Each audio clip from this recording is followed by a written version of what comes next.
The gun was still warm in his hand when he looked at me for the first time in 6 months. Really looked at me. Blood stained his white shirt. But his eyes were only on me, dark and desperate and filled with something that looked like fear. Behind him, 3 men lay unconscious on the warehouse floor. "Are you hurt?" His voice cracked like breaking glass. You came for me. I shook my head, unable to speak, because the man who'd never touched my hand was now gripping my shoulders like I might disappear. The man who'd slept in a separate wing of our mansion was now close enough that I could feel his heart pounding through his chest, and all it took was seeing another man's hands on me to wake him up. Welcome to our channel. You are special. Before we continue, please hit that like button and subscribe. It truly helps us grow and create more stories like this for you. Your support means everything to this channel. 6 months earlier, I stood in my father's Lagos office, staring at the man who would become my husband through a business arrangement I'd never wanted. Kwon Tae-yang didn't look at me once during the entire meeting. His attention stayed fixed on the contracts spread across the mahogany desk, his expression carved from ice as he discussed territory agreements and profit margins with my father. "The marriage solidifies the alliance between our organizations," my father said in Yoruba, assuming Tae-yang couldn't understand. "She's beautiful, educated, and most importantly, she'll give him legitimacy in the African markets." I wanted to scream that I was sitting right there, that I could hear every word, that I was a person, not a bargaining chip. But I'd been groomed for this my whole life, to be the perfect daughter of a powerful man, to smile and stay quiet while men decided my future. Tae-yang signed the final document without hesitation. His hand moved with cold precision, and when he finally glanced up at me, his dark eyes swept over my face with the same interest someone might show a piece of furniture. No warmth, no curiosity, nothing that suggested he saw me as human. "The wedding will be in 2 weeks," my father announced. "Sophia, you'll move to Seoul immediately after. 2 weeks to prepare for a life with a stranger. 2 weeks before I became Mrs. Kwon, wife of the most dangerous man in Seoul's underground world." The wedding was a spectacle. Hundreds of guests, flowers that cost more than most people's homes, security everywhere because half the guests were criminals and the other half were worse. I wore a custom gown that made me look like a princess in a fairy tale, except there was no magic here, only cold calculation. Tae-yang stood at the altar in a black tuxedo that probably cost more than a car. When I reached him, he didn't smile, didn't show any emotion at all. We exchanged vows in front of people who'd kill each other under different circumstances, and when the officiant said he could kiss the bride, Tae-yang leaned in. For one desperate second, I thought this might be real, that the kiss might mean something. He pressed his lips to mine for exactly 1 second, cold, formal, meaningless. Then he pulled back, turned to face the crowd, and that was it. My first kiss with my husband felt like signing a business contract with my mouth. The reception was worse. Tae-yang disappeared into conversations with dangerous-looking men while I sat at the head table alone, smiling for photos and pretending this was normal. His mother, an elegant woman with steel in her eyes, approached me once. "He's not what you expected," she said in perfect English, studying my face. "None of this is." "I didn't expect anything," I lied. She smiled, but it didn't reach her eyes. "Good. Expectations lead to disappointment. Tae-yang is complicated. He'll provide for you, protect you, but don't expect more. Don't expect love," she meant. "Don't expect affection or warmth or any of the things a wife might hope for. Just expect to exist in proximity to a man who saw me as a strategic asset." Seoul was beautiful and terrifying. The mansion Tae-yang owned sat in the hills overlooking the city, surrounded by walls and security systems that made it feel more like a fortress than a home. It was all marble and glass and cold elegance, every surface polished to perfection. every room designed to impress rather than comfort. "Your rooms are in the East Wing," Taeyang said as we entered. "Not our rooms. Your rooms." He led me through hallways that seemed to stretch forever until we reached a door. Inside was a bedroom suite larger than my childhood home, king bed with silk sheets, walk-in closet already filled with designer clothes I'd never picked out, a bathroom with a tub that could fit 3 people. "If you need anything, staff are available," Taeyang continued in that flat, emotionless voice. "Meals are at 7, 1, and 8. I have business most days, so you'll have the house to yourself." "Where do you sleep?" I asked, even though I already knew the answer would hurt. "West Wing, opposite side of the house." He checked his watch, already dismissing me. "I have a meeting. Welcome home." He left before I could respond, his footsteps echoing down the marble hallway until they faded completely. I stood in my beautiful prison and realized my father had sold me to a ghost. Taeyang was physically present but emotionally absent, and this was my life now. The first month was the loneliest of my existence. Taeyang left before dawn and returned after midnight. We crossed paths maybe twice a week, usually in the kitchen when I couldn't sleep and came down for tea. He'd nod, say, "Good evening," and disappear with whatever food he'd come for. I tried. God, how I tried. I learned to cook Korean food, spent hours watching videos and practicing until I could make perfect kimchi jjigae, bulgogi, and japchae. I'd leave covered dishes in his study with little notes. He'd eat them. The empty containers would reappear in the kitchen. But he never acknowledged them, never thanked me, never even said the food was good or bad. I dressed beautifully, wearing traditional Korean hanbok sometimes, hoping he'd notice the effort. He didn't. His eyes would pass over me like I was wallpaper. I tried learning Korean, practicing phrases to surprise him, but the few times I attempted conversation in his language, he'd respond in English and walk away.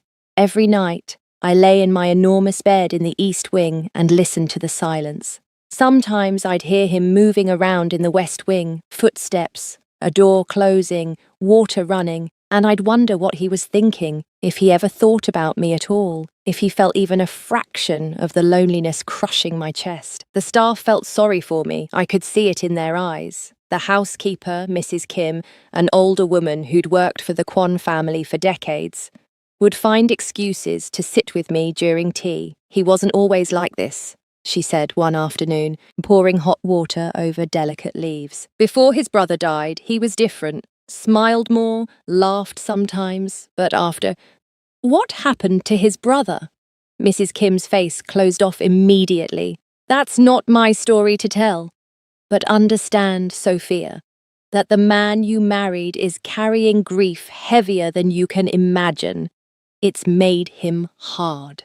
Hard didn't begin to cover it. Taeyang was granite, ice, steel, every cold metaphor applied, and I was slowly freezing to death in his presence. 3 months in, I stopped trying. Not dramatically, not with any big decision, but I just gave up. I stopped cooking special meals, stopped dressing up, stopped waiting for him to come home. Instead, I focused on survival, on finding ways to exist in this beautiful cage without losing myself completely. I started taking boxing lessons at a private gym the security team had cleared. Physical violence felt good when emotional violence was constant. Every punch into the bag was every frustration. Every rejection I couldn't protest, every lonely night I couldn't change. My trainer, Marcus, was from South Africa, and having someone who understood the complexity of being African in this world made everything slightly more bearable. He pushed me hard, never went easy, and I appreciated the honesty of physical exhaustion. At least this pain had a purpose. "You're getting stronger," Marcus observed after I'd gone 5 rounds without stopping. "Whatever you're fighting, you're not backing down." "Maybe I'm just angry," I said, unwrapping my hands. "Anger properly channeled is powerful." He handed me water. "Just make sure you're directing it at the right target." I wasn't sure who the right target was. Taeyang for being emotionally unavailable, my father for arranging this marriage, myself for being too weak to walk away. The security detail assigned to me became my constant companions. Everywhere I went, at least 2 armed men followed at a discreet distance. First it felt suffocating, but eventually I barely noticed them. They were professional, silent, and absolutely deadly. I'd seen enough in my father's world to recognize killers when I saw them. The head of my detail was named Jihoon, a quiet man in his 30s who took his job seriously. Mr. Kwon's orders are clear, he explained the first day. Your safety is our priority. Nothing happens to you. Does he check in? I asked, pathetically hoping for some sign Taeyang cared. Does he ask about me? Ji-hoon's face was carefully neutral. He receives daily reports. So he knew where I went, what I did, who I spoke to. He just didn't care enough to acknowledge me directly. I was a possession he needed to maintain and protect, nothing more. 4 months into our marriage, Taeyang's organization held a charity gala, a front for networking between criminals who pretended to be respectable businessmen. I was required to attend as the dutiful wife, to smile and look beautiful and legitimize his operation with my presence. I wore a midnight blue gown that hugged every curve, my hair swept up to show my neck and shoulders. Diamond earrings Taeyang had given me, or rather that his assistant had delivered without a note, sparkled at my ears. When I descended the main staircase, ready for the car to take us to the event, I saw Taeyang waiting in the foyer. For 1 second, just one, his eyes widened. Something flickered across his face. Surprise, maybe, or appreciation, but it was gone so fast I might have imagined it. His expression smoothed back to his usual blank mask. You look appropriate, he said, and my heart cracked a little more. Appropriate, not beautiful, not stunning, not anything that suggested I was a woman he found attractive, just appropriate for the role I needed to play. The gala was held at one of Seoul's most prestigious hotels. Hundreds of people in expensive clothes making small talk while servers circulated with champagne and tiny, perfect appetizers. Taeyang stayed within arm's reach, playing the attentive husband for the cameras, but never actually touched me. Not my hand, not my back, not even accidentally as we moved through the crowd. Mrs. Kwon, what a pleasure, a man approached, speaking English with a European accent. Anton Volkov, I do business with your father occasionally. Russian Mafia. I recognized the name from conversations I'd overheard growing up. Volkov was dangerous, unpredictable, and currently looking at me like I was something he wanted to acquire. Mr. Volkov, I kept my voice polite but cold. Your husband is a lucky man, Volkov continued, moving closer than necessary. Such beauty and elegance. Tell me, do you enjoy Seoul, or do you miss Africa? I miss many things, I said carefully. Volkov laughed, a sound without humor. I'm sure. A woman like you, trapped in a arranged marriage to a man rumored to be made of ice. What a waste. I felt Taeyang tense beside me, though his expression didn't change. Volkov, he said quietly, voice carrying a warning. Relax, Kwon. I'm simply appreciating what you apparently cannot. Volkov's smile was sharp. If you ever tire of being ignored, Mrs. Kwon, I know how to treat a beautiful woman properly. We're done here, Taeyang said, finally placing a hand on my lower back. The first time he'd touched me in months and guiding me away. But the touch was to move me, not comfort me, not claim me, just to relocate an object. The moment we were out of Volkov's sight, his hand dropped, back to not touching, not acknowledging, not caring. I excused myself to the bathroom, needing space from the pretense. Inside the luxurious lounge area, I leaned against the counter and stared at my reflection. Beautiful dress, perfect makeup, dead eyes. I looked like an expensive doll. The door opened and another woman entered, young, beautiful, Korean. She froze when she saw me, recognition flashing across her face. You're his wife, she said in accented English. Do I know you? I'm Mina. She said it like I should understand the significance. When I didn't respond, she continued. I was with Taeyang, before you, before his family forced him to marry for business. My stomach dropped. Oh, he loved me, Mina said, and there was pain in her voice. Really loved me. We were planning a future together. Then, his family said no, that he needed to marry someone who could expand their empire, and suddenly I wasn't good enough. I'm sorry, I whispered, meaning it. We were both victims of powerful men and their plans. Are you? Mina studied me with sharp eyes. You got everything I wanted. His name, his home, his protection. The only thing you don't have is what I had. His heart, and you never will, because he already gave it to me. She left before I could respond, leaving me alone with that truth. Taeyang had loved someone, was maybe still in love with her, and I was the replacement he'd been forced to accept, which explained so much about the walls between us. When I returned to the gala, I found Taeyang exactly where I'd left him, accepting congratulations and making deals with criminals in expensive suits. I stood beside him for the rest of the night, playing the role of wife, dying inside with every second that passed. At home, Taeyang went straight to his wing without a word. I went to mine, stripped off the beautiful gown and expensive jewelry, and cried for the first time since arriving in Seoul. Not because I loved Taeyang, I didn't even know him, but because I finally understood that I never would. His heart was locked away, given to someone else, and I was just the woman his family had forced him to marry.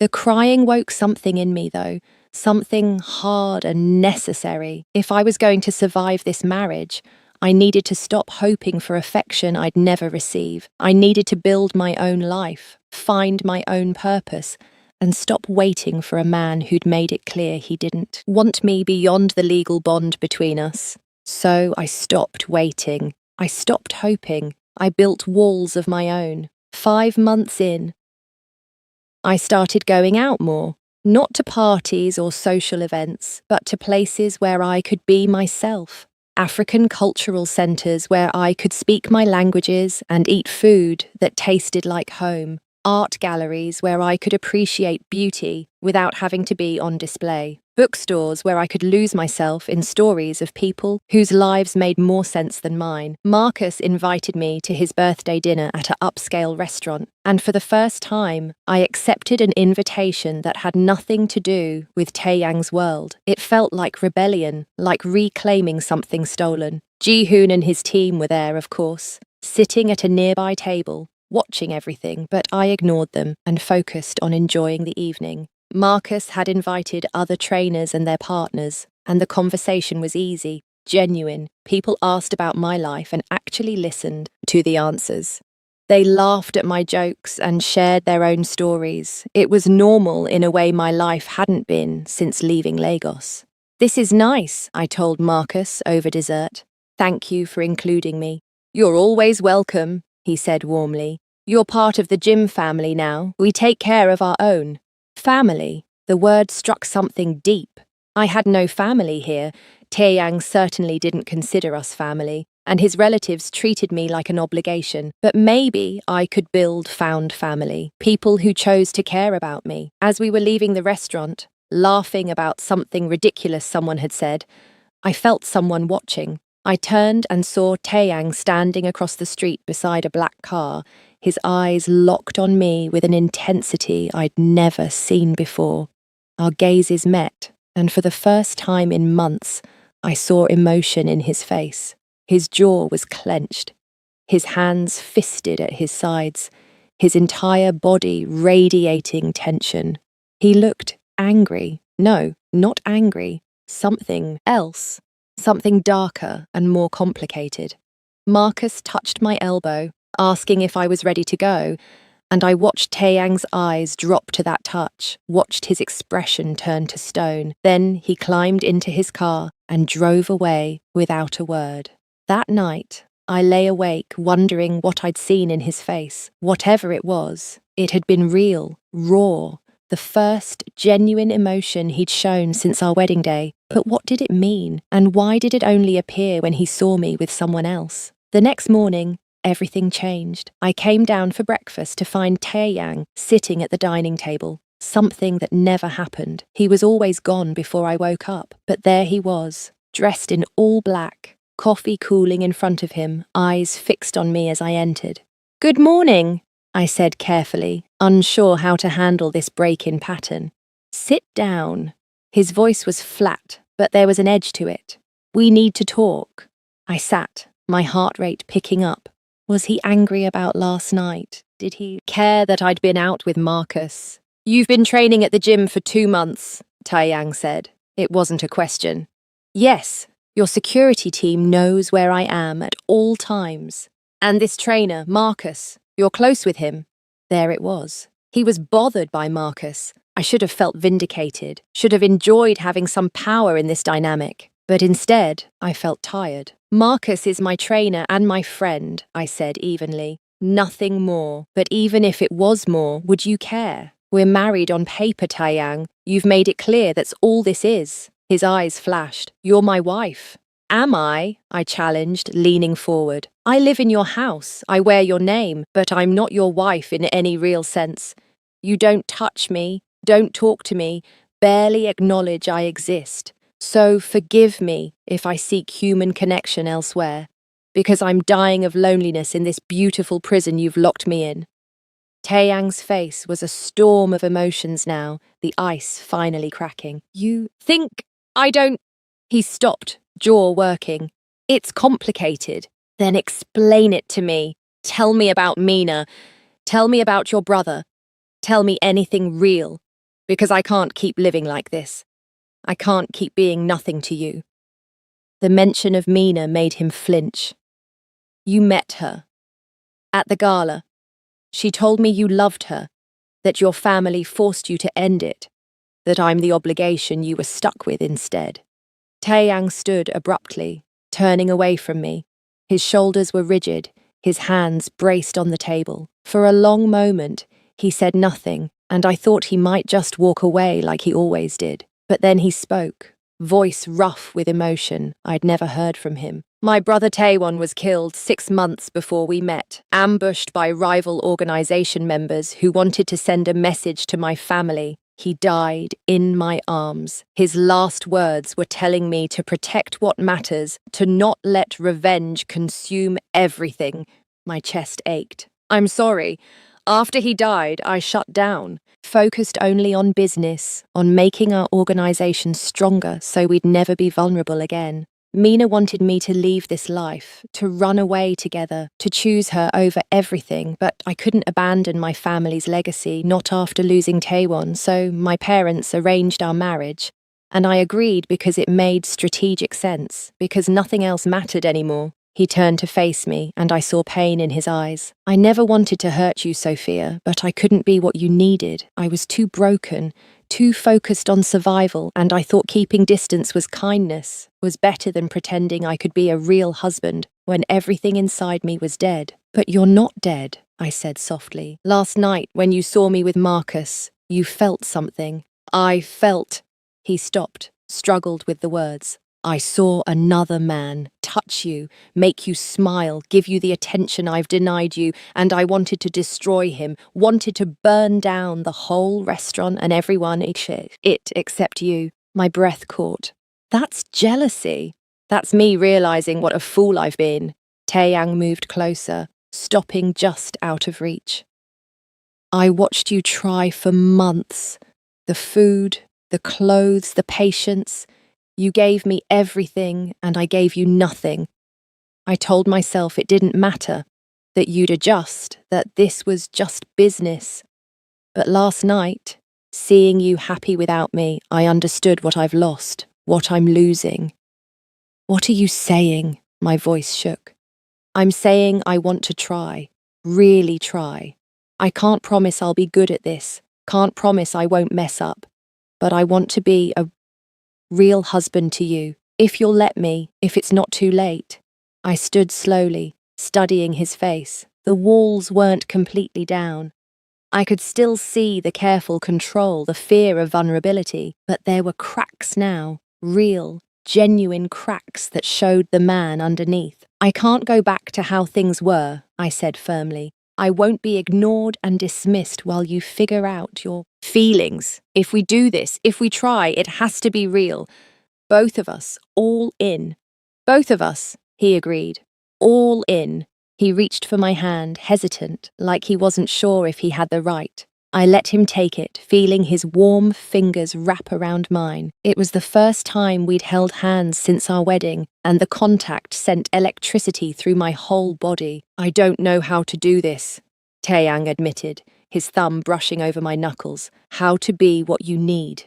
We'll figure it out together, I said. That's what partners do. He pulled me closer, slowly, giving me time to pull away if I wanted, but I didn't. I let him draw me into his arms, let him hold me against his chest, feeling his heart racing as fast as mine. I'm scared, he whispered against my hair, of failing you, of losing myself in this, of caring too much and having it destroyed. I'm scared too, I admitted, but maybe we can be scared together. Taeyang pulled back just enough to look at my face, his eyes searching.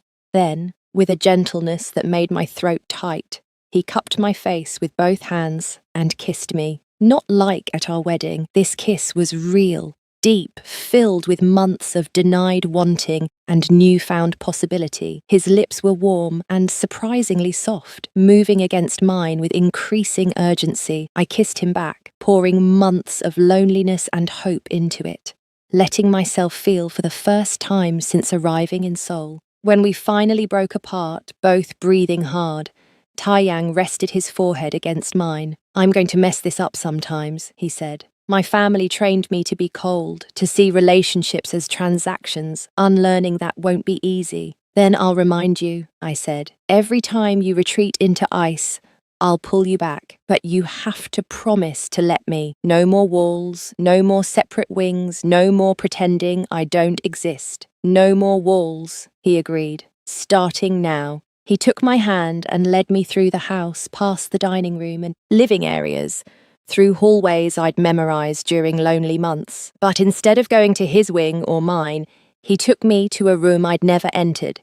His study. It was dark wood and leather, bookshelves filled with volumes in Korean and English, a massive desk covered with papers and screens. But what caught my attention was the wall behind his desk, covered with photos.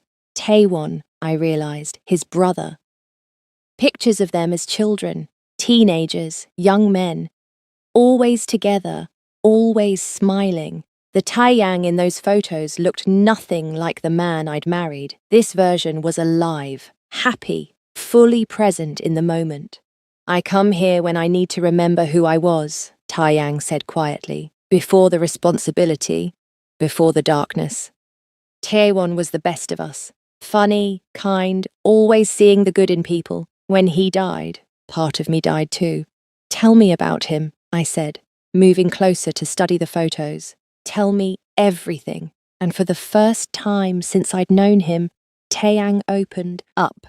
He told me stories about growing up with Taewon, about their adventures and arguments, about how his brother had always protected him, even though Taeyang was older. He talked about the night Taewon died, how they'd been together in a warehouse when enemies attacked, how Taeyang had been powerless to save him. He made me promise to live, Taeyang said, voice raw. Not just survive, but actually live. Have love, have family, have joy. I've been failing that promise every day since. Then let's start keeping it, I said, taking his hand, together. That night, for the first time in our marriage, we had dinner together, real dinner, with conversation and laughter and stories. Taeyang asked about Lagos, about my childhood, about my dreams before this marriage, and when I answered, he listened, really listened, asking follow-up questions and sharing his own experiences. After dinner, we moved to the living room. There was awkwardness. 6 months of distance couldn't disappear immediately, but there was also something new. Hope, maybe. Possibility. Can I hold you? Taeyang asked quietly. I need to feel you're real, that this is real. I moved closer on the couch, letting him pull me into his arms. We sat there in the quiet, his chin resting on my head, my ear pressed to his chest where I could hear his heartbeat steady and strong. "This feels right," he murmured, like something I didn't know I was missing until I found it. "Maybe we both needed to find it," I said.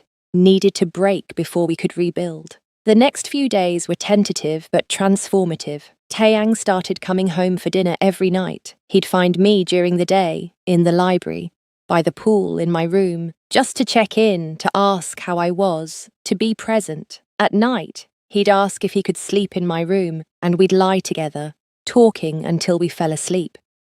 We hadn't been intimate beyond kissing and holding each other. Both of us seemed to understand that sex would come when we were ready, when the emotional foundation was strong enough. For now, reconnecting was enough. Marcus noticed the change immediately. "You're glowing," he observed during our next training session. "Something good happened." "My husband and I are trying, really trying this time." I couldn't help smiling. "It's complicated, but it's good." "I'm happy for you," Marcus said, and he seemed genuine. Everyone deserves someone who sees them. But not everyone was happy about the change. 2 weeks after Taeyang and I started rebuilding our marriage, everything exploded in violence. If you're loving this story so far, please take 2 seconds to like, comment, subscribe, and share. It helps us reach more viewers and keeps this content coming. Thank you for being here and supporting the channel. I was leaving the gym with Jihoon and the security team when a black van screeched to a stop beside us. The doors flew open and men with masks poured out, guns raised. Jihoon shoved me behind him immediately, returning fire while screaming into his radio for backup. Everything happened in seconds but felt like hours. Gunshots echoed off buildings. Pedestrians scattered, screaming. One of my guards went down, blood blooming across his chest. Jihoon took out 2 attackers, but more kept coming. Then hands grabbed me from behind. I fought, used everything Marcus had taught me, every technique we'd practiced, but there were too many and they were professionals. Something hard hit the back of my head and the world went dark. I woke up in a warehouse that smelled like rust and rot. My hands zip-tied behind my back, my head pounding. The space was massive, filled with shipping containers and shadows. 3 men stood guard, guns visible, faces covered. Fear threatened to swallow me whole, but I forced it down. Panic wouldn't help. I needed to think, to assess, to survive until help came, because Taeyang would come. I knew that with absolute certainty now. He'd felt jealousy over Marcus making me smile. He'd burn the whole city down to find me.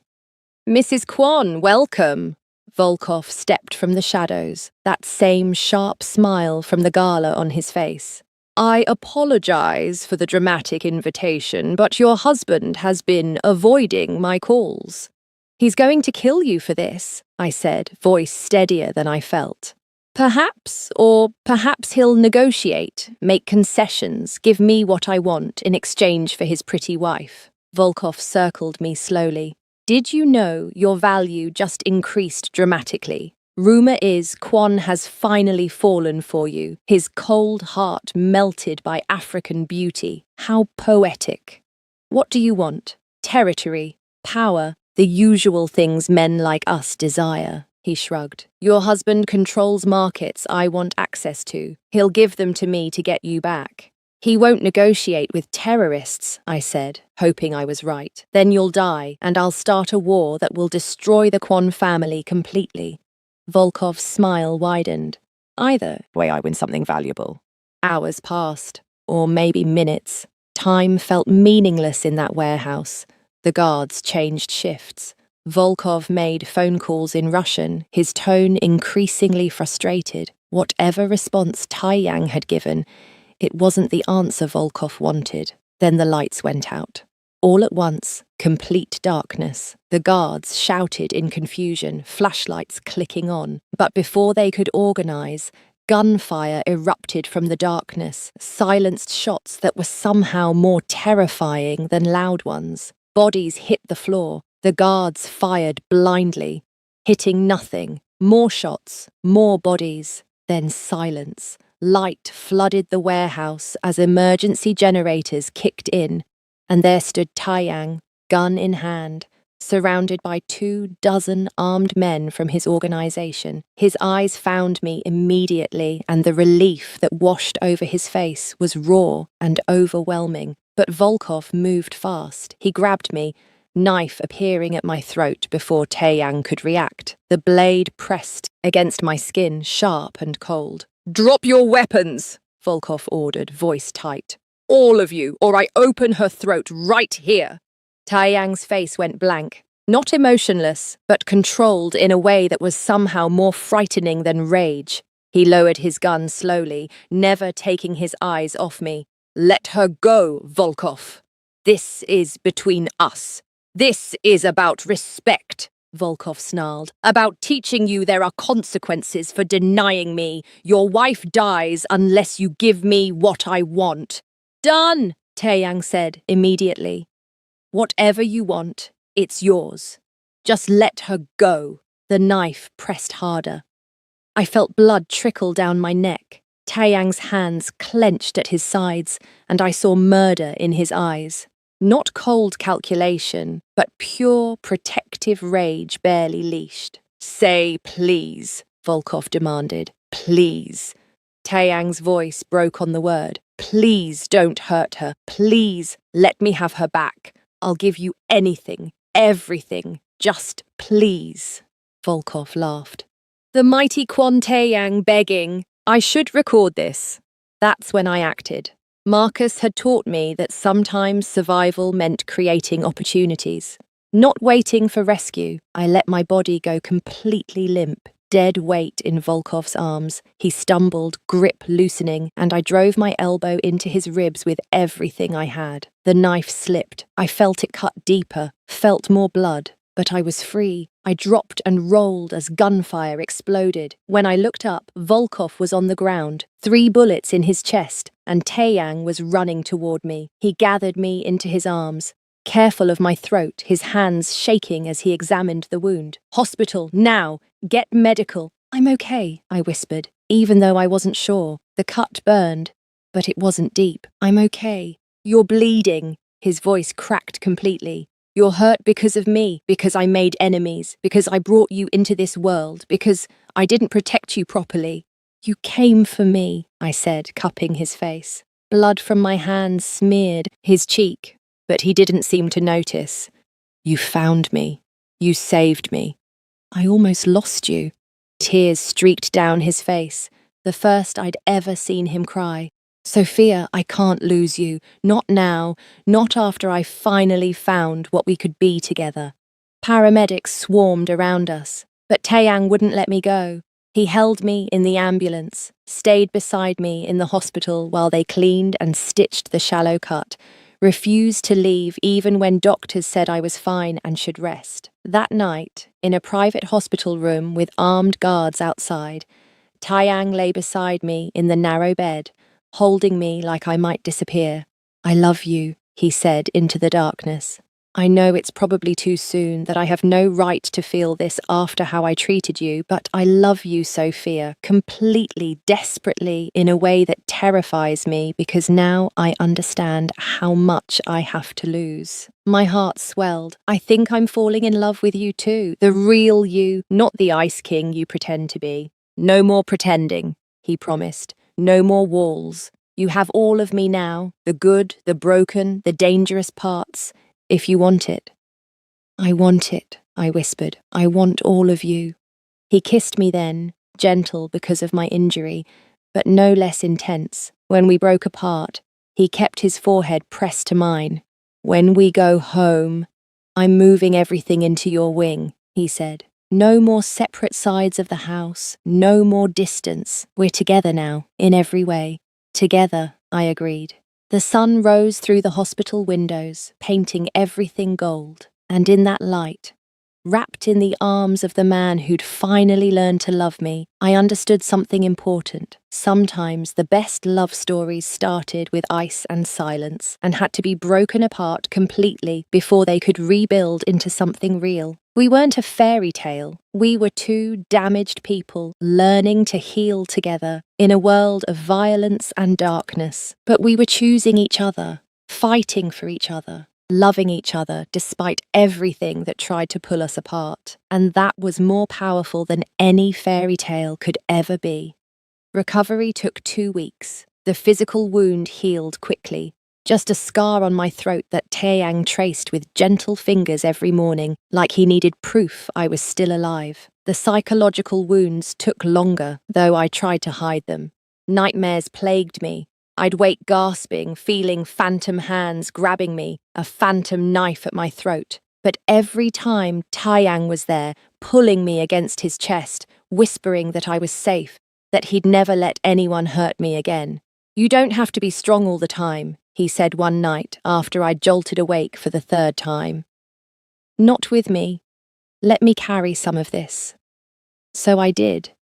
I told him about the fear, about feeling helpless, about the moment I thought I'd die without ever having truly lived. He listened without judgment, held me without trying to fix everything, just offered his presence as comfort. The investigation into Volkov's attack revealed a web of betrayal. Someone inside Taeyang's organization had leaked my schedule, sold information about my movements to enemies. The discovery sent shockwaves through the family, and I watched Taeyang transform into the cold strategist everyone feared as he methodically rooted out the traitor. It was Jung, he told me after 3 days of interrogations. Jung was a mid-level operative who'd been with the organization for years. Volkov promised him territory and money in exchange for information about you. He's been watching you for months, reporting everything. My stomach turned. What happens to him? Taeyang's eyes were hard. What happens to anyone who threatens my family? He chose his fate when he put you in danger. I didn't ask for details. Some parts of Taeyang's world I needed to stay separate from,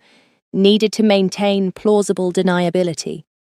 But I understood that justice in his world was swift and absolute. 3 weeks. After the kidnapping, Taeyang threw away every business suit in his closet and started working from home most days.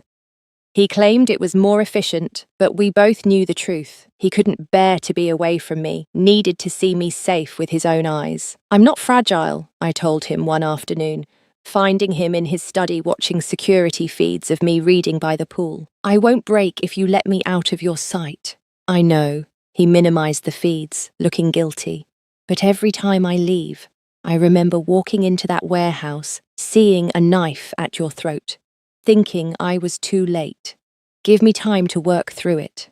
So I gave him time, understood that his overprotectiveness came from love and fear, not control. And gradually, as weeks passed without incident, he relaxed, stopped checking security feeds obsessively, started trusting that I could leave the house without disaster striking. Mrs. Kim watched our transformation with approval. "I knew you'd be good for him," she told me one morning while helping arrange flowers.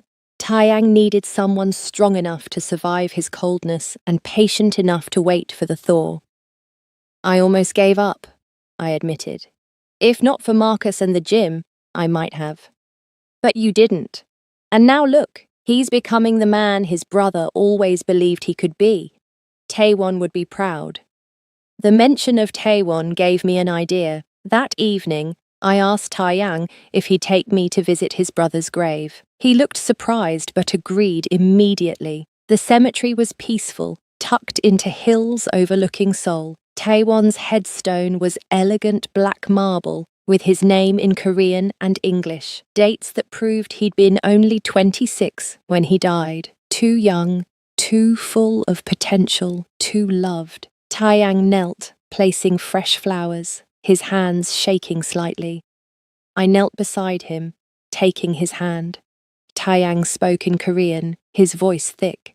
"This is Sophia, my wife.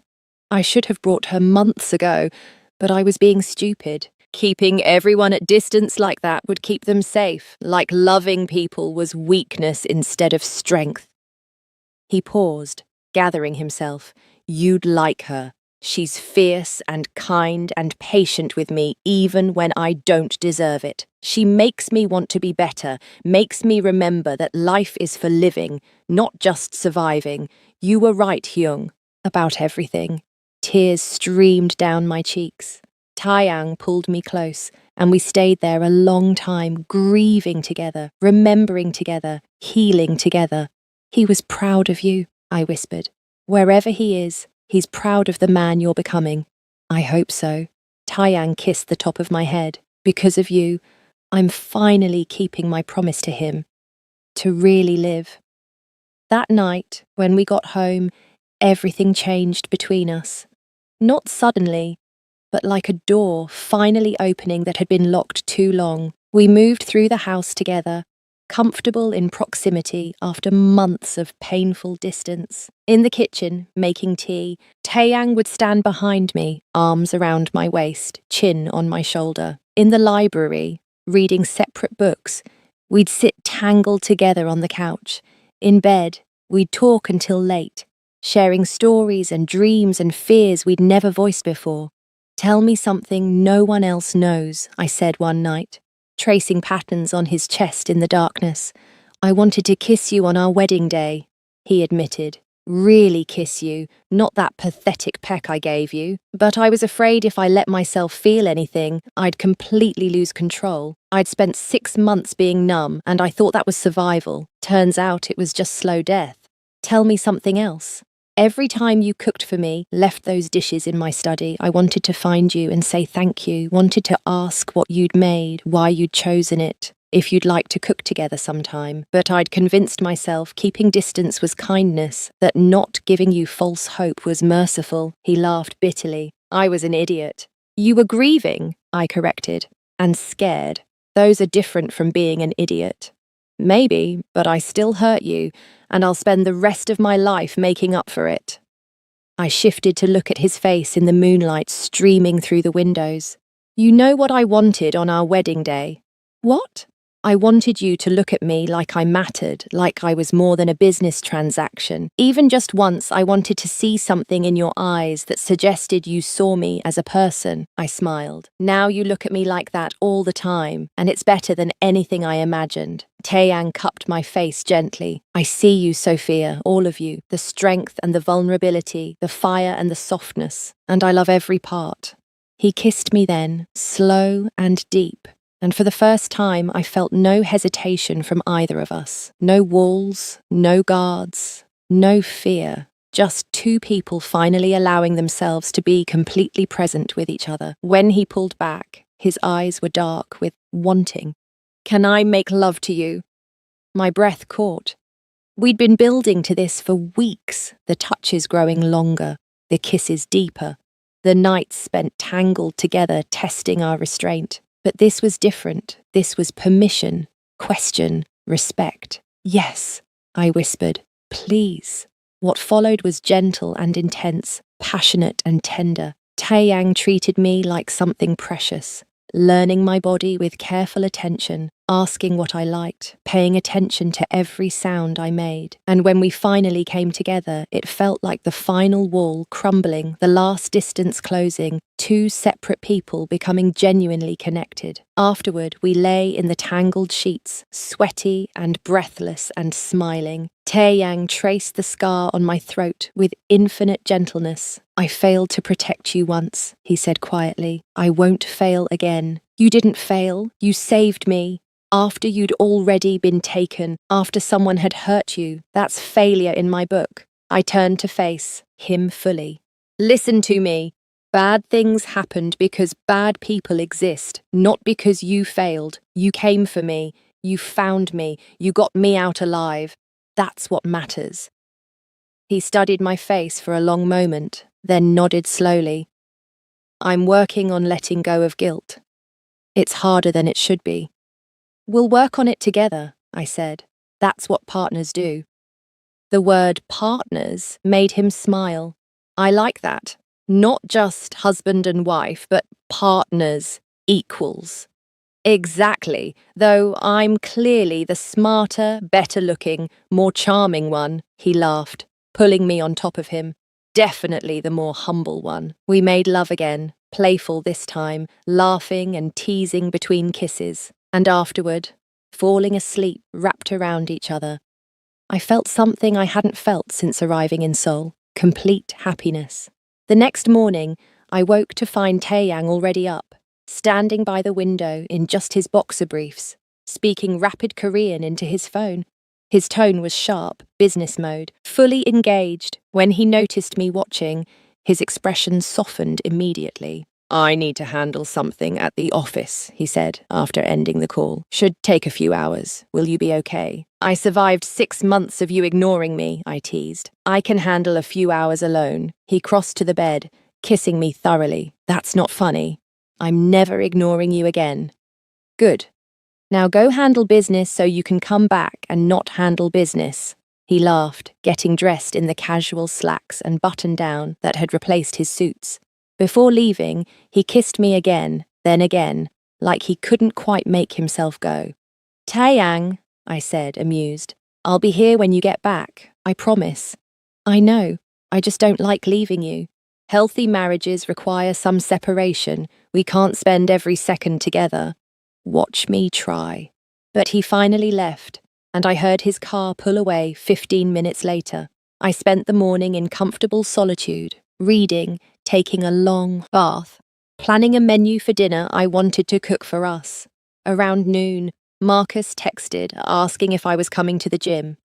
I hadn't trained in 2 weeks, focused on recovery and reconnecting with Taeyang. I should come back, I texted. I'm getting soft. Marcus replied immediately, You've been through trauma. Take the time you need. But we miss you here. The simple message made me emotional. I'd been so focused on Taeyang that I'd neglected the other relationships I'd built. Marcus had been my friend when I had none, had given me purpose when I'd felt purposeless. He deserved better than to be ghosted just because my marriage finally worked. I'll come in tomorrow, I promised, and bring Taeyang to meet you properly. The idea of my husband meeting my trainer friend made me nervous and excited at the same time. These were 2 parts of my life that hadn't intersected yet. 2 pieces I needed to integrate. Around 2 o'clock, Jihoon knocked on my door. Mrs. Kwon, you have a visitor. Kwon, Taeyang's mother. My stomach dropped.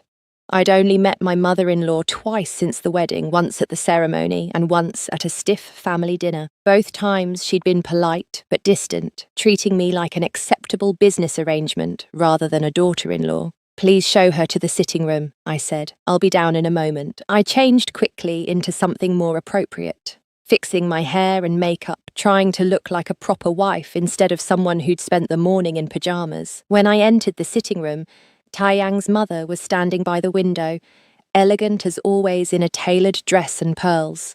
Mrs. Kwon, I bowed respectfully, this is a pleasant surprise. Sophia, she turned to study me, her sharp eyes missing nothing. You look well? Recovered from your ordeal? Yes, thank you. She gestured for me to sit, and I did, feeling like I was about to be evaluated. Mrs. Kim brought tea, setting it between us with a sympathetic look before disappearing. I came to apologize, Taeyang's mother said, shocking me completely. And to thank you. I don't understand. I arranged your marriage for business reasons. I chose you because you were beautiful, educated, from a powerful family, and I thought you'd be manageable, a decorative wife who'd give us access to African markets without demanding emotional connection from my son. She sipped her tea. I failed to see you as a person with needs and feelings. For that, I apologize. I didn't know what to say. This was the last conversation I'd expected. As for the thanks, she continued, you've given me back my son, the real Taeyang, not the cold shell he became after Taewon died. I watched him shut down for months, focused only on revenge and business, losing himself completely. Then you came into his life and slowly, painfully, he started waking up again. He's the one who did the work, I said. I just gave him reason to try. Don't diminish your role. Taeyang is alive again because of you. He smiles, laughs, shows emotion. He's becoming the man his brother always believed he could be. She set down her tea. When I heard what happened, the kidnapping, seeing you hurt, I watched him transform. The fear in his eyes, the desperation, the love. That's when I knew I'd been wrong about everything. Wrong how? I thought love was weakness in this world, that emotional attachments made us vulnerable, gave enemies weapons to use against us. But watching Taeyang fight for you, seeing how your love gives him strength rather than taking it away, I understand now that I was wrong. Love is what makes us human, what gives us purpose beyond just power and survival. My throat tightened with emotion. Thank you for saying that. There's something else. She reached into her purse and pulled out a small box. This belonged to Taewon. He would have wanted you to have it. I opened the box to find a delicate gold bracelet with a small charm, the Korean, character for family. It's beautiful. Taewon believed family was everything, not just blood, but chosen family, people who'd fight for you, die for you, love you unconditionally. He gave that to me before he died, said to pass it to someone who understood what it meant. She helped me put it on. Your family now, Sophia. Truly family. And we take care of our own. After she left, I sat in the sitting room for a long time, touching the bracelet, feeling its weight. I'd arrived in Seoul thinking I'd never belong, that I'd always be an outsider in this world, but slowly, piece by piece, I'd built something real, not just with Taeyang, but with his family, his world, his people. When Taeyang came home that evening, I was cooking in the kitchen, traditional Nigerian jollof rice with Korean side dishes, fusion food that represented both of us.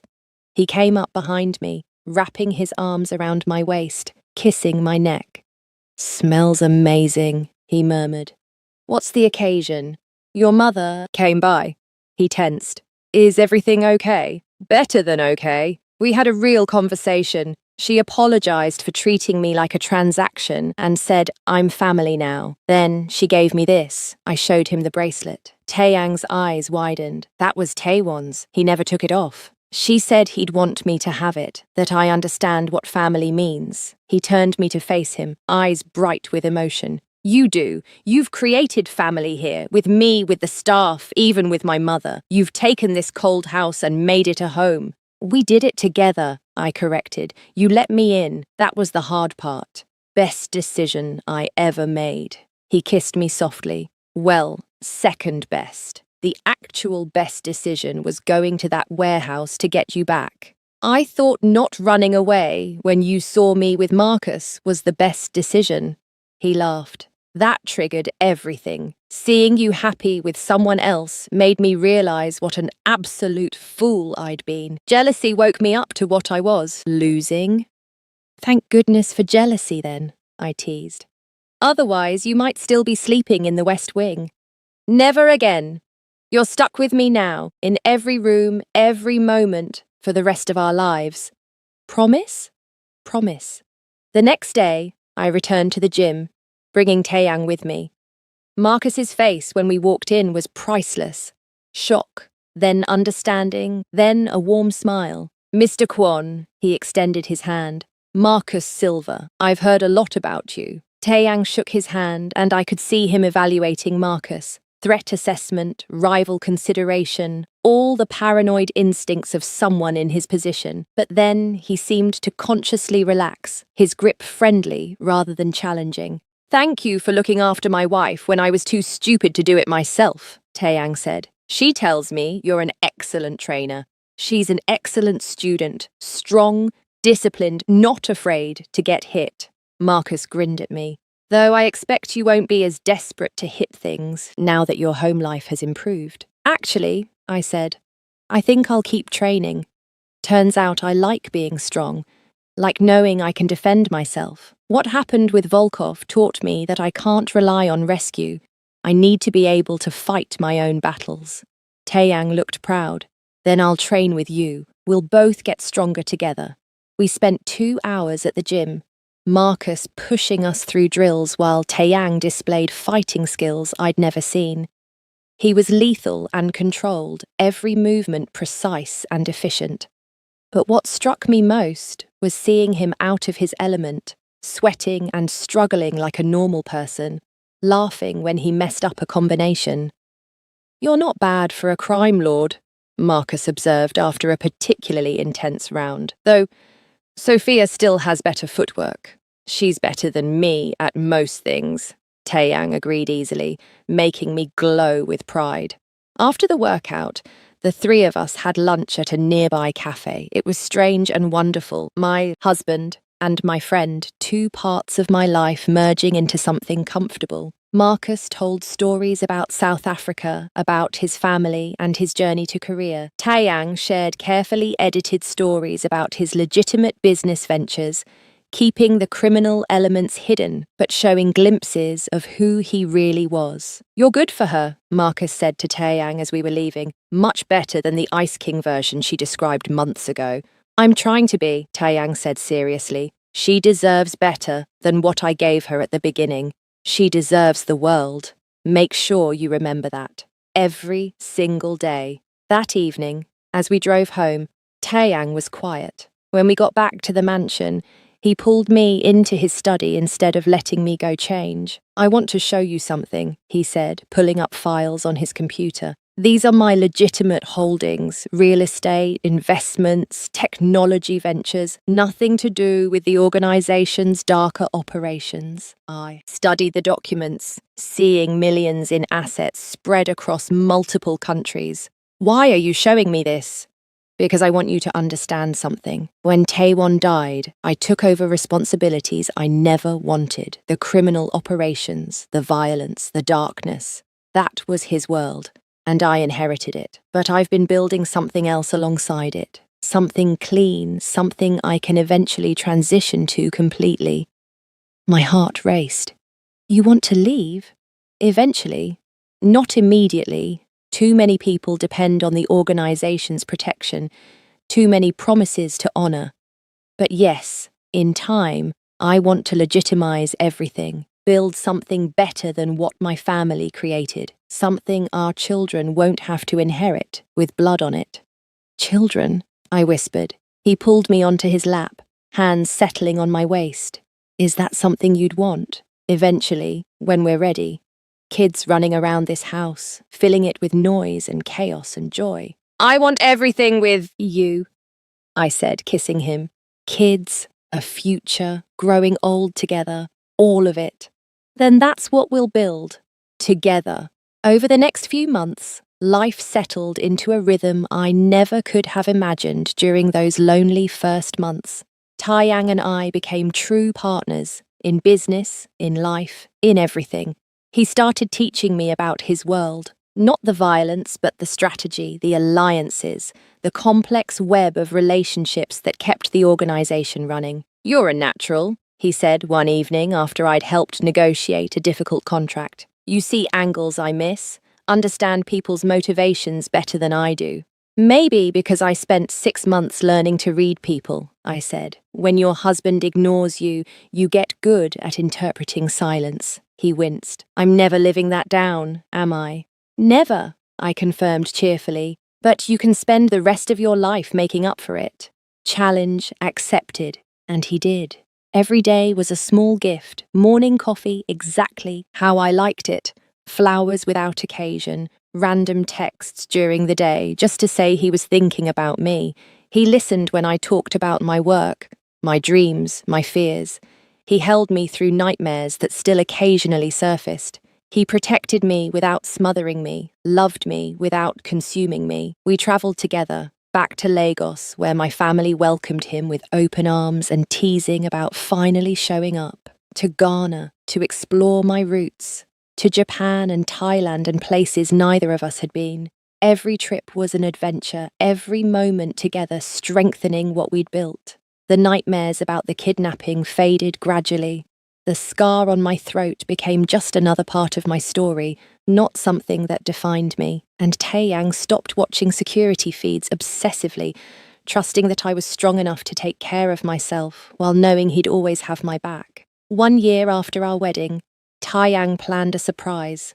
He told me to dress formally but wouldn't say why. When we arrived at our destination, I realised he'd rented out the entire museum where we'd first talked, really talked, after months of silence.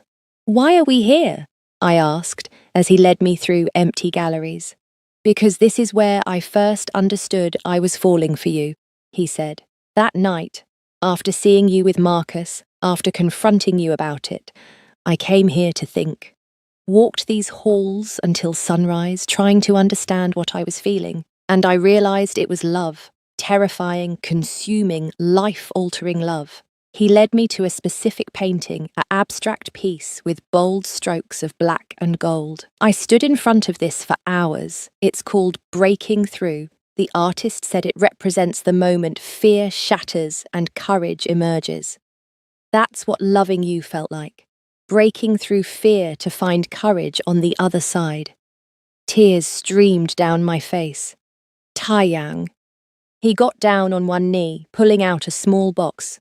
"I know we're already married, but I want to do this right. Want to ask you properly the way you deserved from the beginning." Inside the box was a ring, not the one his family had chosen, but something new. A black diamond surrounded by small emeralds, unique and stunning and so perfectly me. "Sophia Mensa Kwan," he said, voice shaking slightly. "Will you marry me again, not for business or family or strategy, but because I love you with everything I am, because you're my partner, my home, my heart, because I can't imagine any future that doesn't have you in it?" "Yes," I sobbed, dropping to my knees to kiss him. "Yes, yes, 1,000 times yes." He slipped the ring on my finger, then held me as we knelt together in the empty museum, crying and laughing and kissing. When we finally pulled apart, he cupped my face gently. "I want to do it differently this time," he said. "Small ceremony, just people who matter, a celebration of love, not politics. Can we do that? We can do anything we want. It's our life now." 3 months later, we married again. This time on a beach in Ghana, with sand under our feet and ocean wind in our hair. My parents were there, Taeyang's mother, Marcus, the Jim family, Mrs. Kim, and the household staff who'd become our family. Just 30 people who genuinely loved us. Taeyang wore traditional Ghanaian cloth, looking absurdly handsome and slightly uncomfortable in the unfamiliar garment. I wore a dress that mixed Korean and African styles, white silk with Ankara print accents, my natural hair crowned with flowers. When we exchanged vows, Taeyang spoke from his heart. No script, no formality, just raw truth. "Sophia, I was dead before I met you, walking, breathing, but not living. You brought me back to life, gave me purpose beyond just survival. You're the bravest person I know, brave enough to fight for us when I'd given up, brave enough to forgive me when I didn't deserve it, brave enough to love me despite everything. I promise to spend the rest of my life being worthy of that love." I couldn't stop crying as I said my vows. "Taeyang, you taught me that sometimes the best things come after the worst heartbreak, that walls can be torn down and rebuilt as bridges, that love isn't about perfect beginnings. It's about choosing each other every day despite the imperfections. I choose you today and every day after, forever." When we kissed, the small crowd cheered, but all I heard was Taeyang whispering against my lips, "I love you. I'll love you forever." The reception was joy incarnate, African music mixed with K-pop, fusion food that made everyone's eyes water from spice, dancing until our feet hurt. Taeyang learned traditional dances badly, making everyone laugh, and I attempted to keep up with Korean drinking games, earning respect from his mother's side of the family. "Your husband is terrible at dancing," Marcus observed, watching Taeyang enthusiastically fail at following the steps. "But he's trying," I said, loving him even more for it. "That's what matters." That night, in a beachside bungalow, Taiyang carried me over the threshold.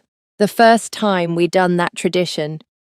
Inside, he set me down gently, then pulled me close. "This is what our wedding night should have been," he said. "Not cold distance, but real connection. Not obligation, but choice. We have the rest of our lives to make up for lost time," I said, pulling him toward the bed. Starting now, we made love with the sound of waves in the background, taking our time, savoring every touch and kiss and whispered word, and afterward, lying tangled in sheets, Taeyang traced the scar on my throat that had faded to a thin silver line. "Do you ever regret it?" he asked quietly, coming to Seoul, marrying me, surviving all the darkness. "Never," I said firmly. "Not for 1 second. Everything we went through brought us here, made us who we are. Even those first 6 months. Especially those. They taught me I'm stronger than I thought, that I can survive loneliness and heartbreak and still come out fighting, and they taught you that love is worth the risk." "It is." He kissed me softly. "You're worth every risk." 2 years after our real wedding, I found out I was pregnant. The test showed positive on a random Tuesday morning, and I stared at it for 10 minutes, heart racing, mind spinning with 1,000 thoughts at once. When Taeyang came home that evening, I was pacing the bedroom, trying to figure out how to tell him. He took one look at my face, and his expression turned to concern. "What's wrong? Are you hurt? Is someone threatening you?" "I'm pregnant," I blurted, then burst into tears. For a second, he just stared.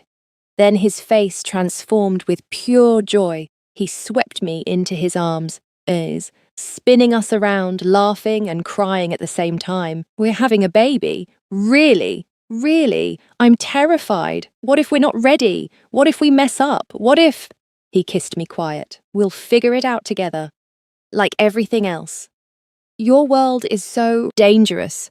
How do we raise a child in all this?" "We're already changing that world," he reminded me. "The legitimate businesses are growing. In a few more years, we'll be completely clean. Our child will grow up with opportunity, not obligation, with love, not darkness." Over the next months, watching my body change, Taeyang became even more protective. He hired additional security, limited his direct involvement in dangerous operations, and started seriously accelerating his plans to legitimize everything.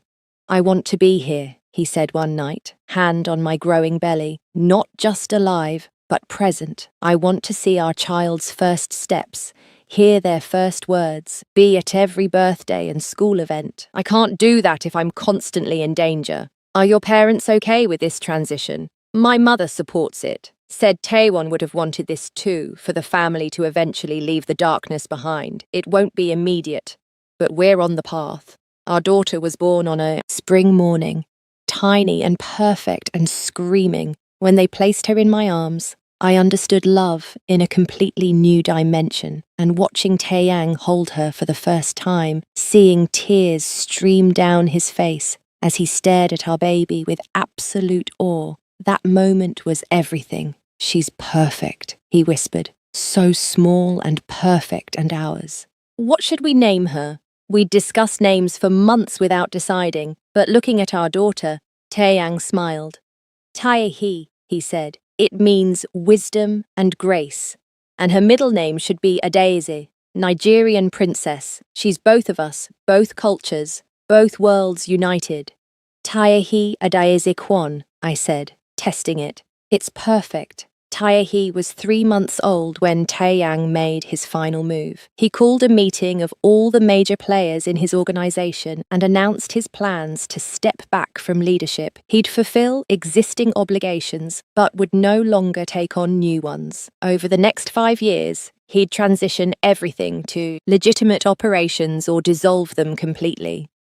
There was resistance, of course. Some saw it as weakness, betrayal. But Taeyang stood firm, and with his mother's support, the family backed the decision. The Kwon organization would become the Kwon Corporation, criminal empire transformed into legitimate business powerhouse.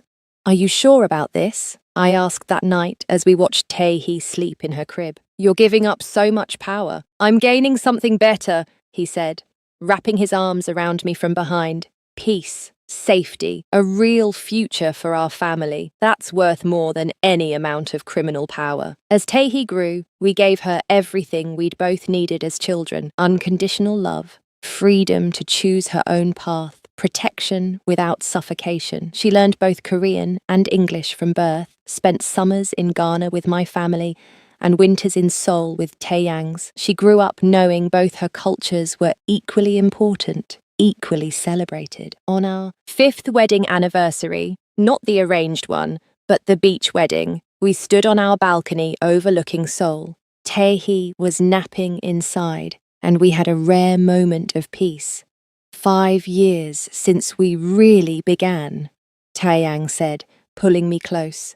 Best 5 years of my life, even including the kidnapping and the violence and the nightmares, even including all of that, because it gave us this real partnership, real love, real family. Everything I thought was impossible. I leaned into him, watching the sun set over the city. Do you ever think about those first 6 months, how different we were? All the time. I remember the man I was, cold, broken, convinced love was weakness. Then I remember seeing you with Marcus and feeling jealous for the first time in years. That jealousy was the beginning of everything.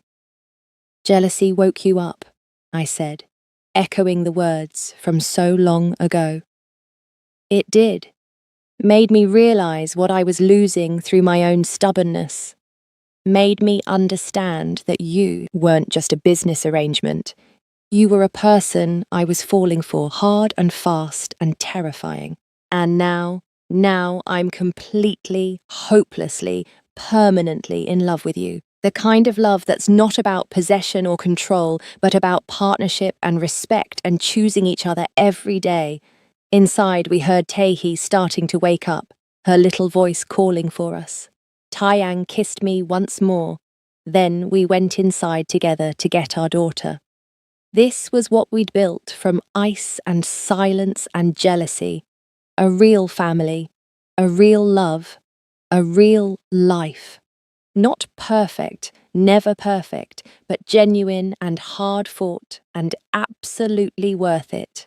Years later, when people asked how we made our marriage work, we always told the truth. We nearly destroyed it before we built it. We started with every disadvantage: arranged marriage, emotional distance, trauma and grief. But we fought for each other, chose each other, and turned something cold and transactional into something warm and real. Sometimes the best love stories don't start with love at all.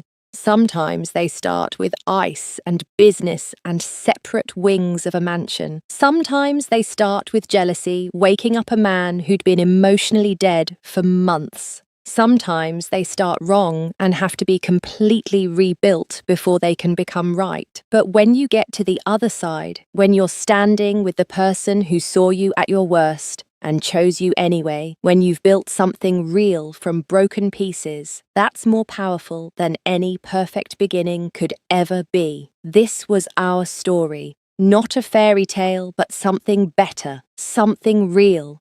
And every day we chose it all over again. The end. Thank you for watching till the very end. You are the best.